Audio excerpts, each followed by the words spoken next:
Hi friends, வணக்கம். இந்த பதிவில் நம்ம பங்குனி உத்திரம் பற்றியும் முருகப்பெருமான் பற்றியும் தான் பார்க்க போகிறோம். இந்த பங்குனி உத்திரத்தில் பார்த்தீங்க அப்படின்னா என்ன செய்யலாம், என்ன செய்யக்கூடாது, நம்ம பாவங்கள்லாம் தீர்க்கக்கூடிய ஒரே மந்த் அப்படின்னா இந்த பங்குனி உத்திரத்தை சொல்லலாம். பங்குனி மாதத்தில் பௌர்ணமி திதியும் மற்றும் உத்திர நட்சத்திரமும் சேர்ந்து வரது தான் இந்த பங்குனி உத்திரம் அப்படின்னு சொல்கிறாங்க. இது ஒரு நல்ல நாள்னு சொல்லலாம். முருகப்பெருமானும் தெய்வயானியும் கல்யாணம் பண்ணிக்கிட்டாங்க. சிவனும் பார்வதியும் கல்யாணம் பண்ணிக்கிட்டாங்க. ராமன் சீதை கல்யாணம் பண்ணிக்கிட்டாங்க. ரங்கநாதர் ஆண்டாள் இவங்களும் கல்யாணம் பண்ணிக்கிட்டாங்க. பல தெய்வங்களுக்கு திருமணம் ஆன நாள்னே சொல்லலாம். அது மட்டும் இல்லாமல் மகாலட்சுமி அவதரித்த நாள் அப்படின்னும் சொல்கிறாங்க. இந்த நாளில் முருகப்பெருமான் நினைத்து விரதம் இருந்தோம் அப்படின்னா நம்மளுக்கு என்ன வேணாலும் நடக்கும்.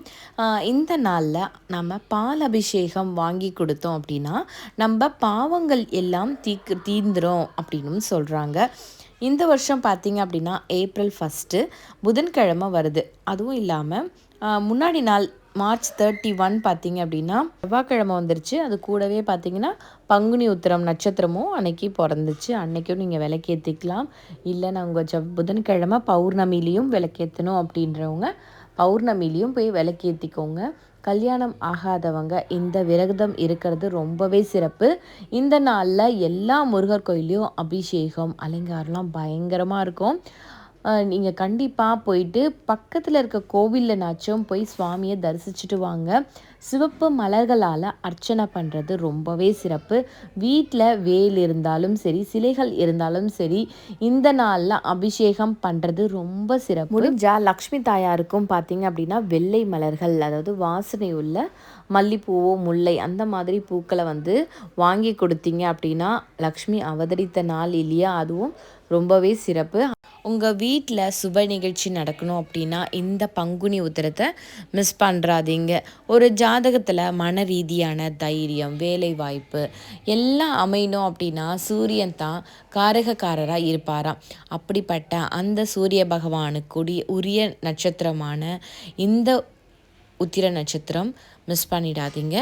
அன்னைக்கு ஒரு நெய்வேத்தியம்னாச்சும் சுவாமிக்கு முன்னாடி, அதாவது சூரிய பகவானுக்கு முன்னாடி ஒரு சொம்பு தண்ணி எடுத்து தரையில் விட்டுருங்க. ஒரு செடிக்கு மேலே விடுற மாதிரி விட்டுட்டு அந்த தண்ணி எடுத்துட்டு நம்ம நெத்தியில் விட்டுட்டு என்ன ப்ரேயர் பண்ணி சுவாமிக்கிட்ட கேட்குறோம் அப்படின்னாலும் கண்டிப்பாக அந்த சூரிய பகவான் நம்மளுக்கு கொடுப்பாரு. எல்லா தெய்வங்களுக்கும் ஏற்ற ஒரு மந்த் அப்படின்னா இந்த பங்குனி உத்திரத்தை சொல்லலாம். அதாவது சூரிய பகவான், லக்ஷ்மி தாயார், சிவன், பார்வதி, பெருமாள் எல்லாருக்குமே இது உரிய ஒரு மாதம். ஆனால் நம்மளுக்கு ரொம்பவே பிடிச்ச முருகருடைய மாதம் அப்படின்றதால நம்ம முருகரை நோக்கி தான் எல்லாருமே படையெடுத்து போவோம். எல்லா தெய்வங்களும் சிறப்பு தான் இந்த வாட்டி. அது கூடவே நம்ம நம்மளுடைய குலதெய்வத்தை மிஸ் பண்ணிடக்கூடாது. குலதெய்வம் இந்த நாளில் சுவாமி கும்பிட்றது ரொம்ப விசேஷம். ஒரு நெய்வேத்தியம் எதுனா ரெடி பண்ணி வச்சு கூட நீங்கள் சுவாமியை தரிசிச்சுக்கோங்க. இந்த வீடியோவோட லாஸ்ட்டில் பார்த்தீங்க அப்படின்னா பூஜை முடிச்சுட்டு பூ முருகர் ஃபோட்டோவிலேருந்து விழுந்திருக்கோம். எனக்கு ரொம்பவே பிளஸ்ஸிங்காக இருந்துச்சு. உங்களுக்கு எப்படி இருந்துச்சு இந்த வீடியோ கடைசியாக நீங்கள் பார்க்கும் பொழுது உங்களுக்கு எப்படி இருந்துச்சு அப்படின்னு சொல்லுங்கள். கண்டிப்பாக உங்களுடைய வேண்டுதலும் நிறைவேறணும் அப்படின்னு நானும் மனசார வேண்டிக்கிறேன். பாருங்கள், விழுந்திருக்கு. Okay friends, bye. வாழ்க வளமுடன்.